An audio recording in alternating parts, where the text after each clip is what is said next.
Anda kembali bersama kami di Kompas Malam. Saudara, debat Cawapres 22 Desember kemarin bak arena bersuhu panas. Ketiga Cawapres adu gagasan dengan gaya masing-masing. Cawapres nomor urut 2, Gibran Rakabuming Raka yang biasanya minim bicara, justru tampil menyerang dengan sederet istilah asing yang membuat dahi lawan mengernyit.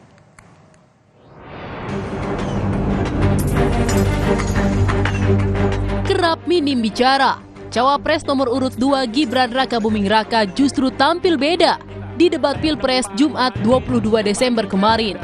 Sebagai Cawapres termuda di antara ketiga paslon,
dari para Cawapres akan kita ulas bersama Guru Besar Psikologi Politik UI, Prof. Hamdi Muluk. Selamat malam, Prof.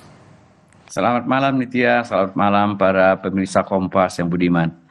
Prof, kalau aksi, gaya, cara bertanya, cara menjawab ini dari semalam masih terus menjadi perbincangan. Saya ingin bertanya langsung kepada Anda. Anda sendiri menilai bagaimana ketiga masing-masing ini kan ada gayanya berbeda ya. Anda menilai jalannya debat kemarin seperti apa? Diwarnai oleh istilah-istilah yang sulit untuk dipakai saling menyerang.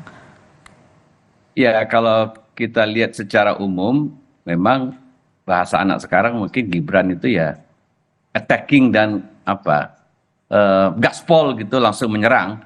Karena mungkin selama ini dianggap banyak persepsi karena beliau irit bicara gitu. Dia tidak akan menguasai panggung, dan itu langsung dibuktikan dengan menggebrak, kira-kira begitu. Nah, justru agak di luar ekspektasi, misalnya Pak Mahfud. Pak Mahfud biasanya kan kalau udah konferensi pers atau misalnya debat-debat di talk show TV itu sering, dan kita lihat cukup piawai. Nah, kalau Cak Imin mungkin ya mungkin kurang persiapan materi kalau kemudian bidang ekonomi itu mungkin agak terlalu spesifik buat Cak Imin gitu loh. Kalau politisi kan biasanya dia tahu semua tapi nggak perlu begitu mendalam kira-kira begitu. Tapi karena debat itu orang akan ada ekspektasi, Anda harus lebih tahu detail gitu. Kelihatannya memang Cak Imin agak kedodoran. Kira-kira begitu pemandangan semalam. Oke, kalau menurut Anda tadi kan Anda menyebutkan biasanya Gibran ini irit bicara, tapi kali ini justru tampil dengan menggunakan banyak istilah asing, tampilnya lebih menyerang begitu ya Prof ya. Ya, menurut betul. Anda pesan apa yang ingin disampaikan oleh Gibran? Karena kan yang nonton ini kan ada yang memang sudah mendukung dia, ada juga yang menyaksikan begitu ya. Ya inilah enaknya debat itu.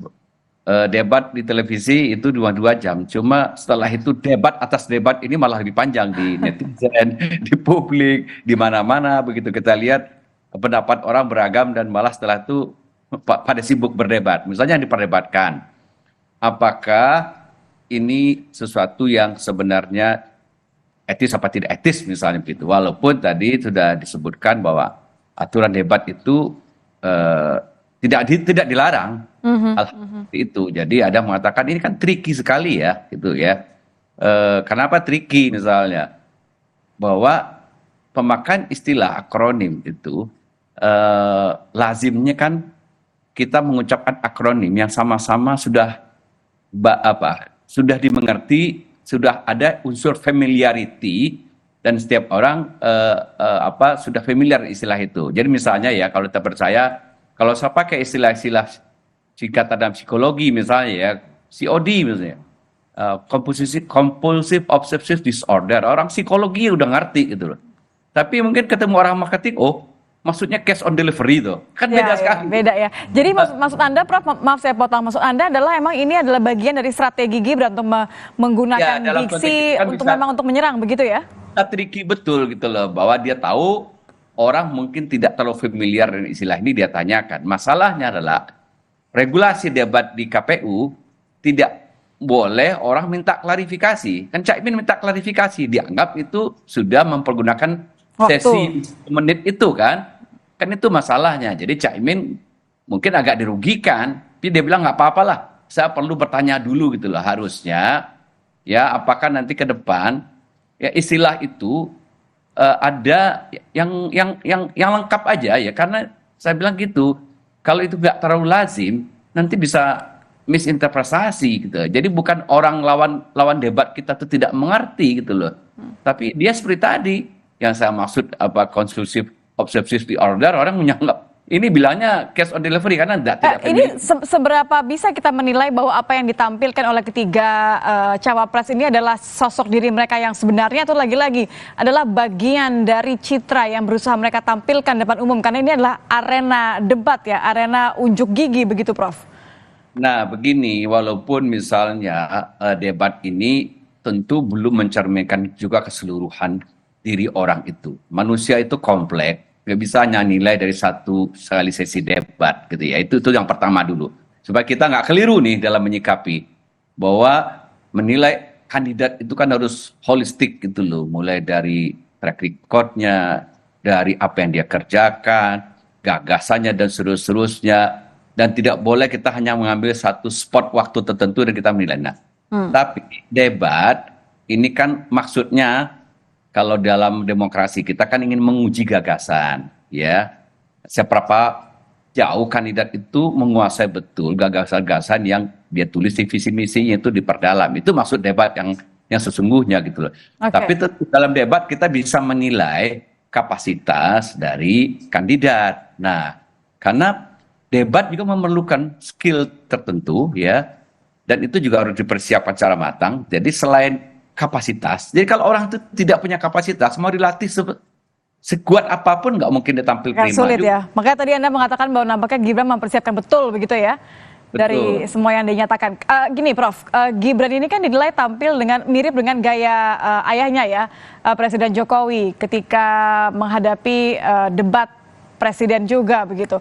Menurut Anda ini bagian dari strategi citra Gibran? Mengingat ayahnya kan menang Pilpres 2 periode.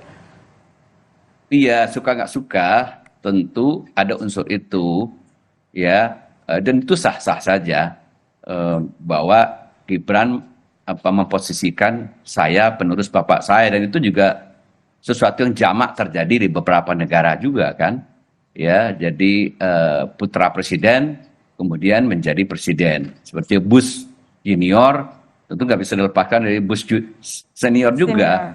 Kemarin di Filipina kan juga begitu. Bongbong juga dulu bapaknya Marcos pernah jadi presiden gitu loh. Dulu Corazon Aquino juga bapaknya pernah jadi presiden. Jadi bahwa kemiripan itu memang tidak bisa ya, tapi orang kadang-kadang membuat simplifikasi juga menurut saya. Maksudnya begini loh. Dulu kan juga Pak Jokowi pakai istilah TPID.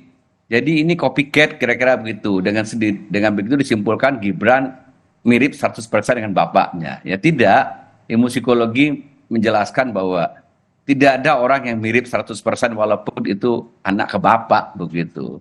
Ya, personality orang itu pasti ada bedanya. Gitu.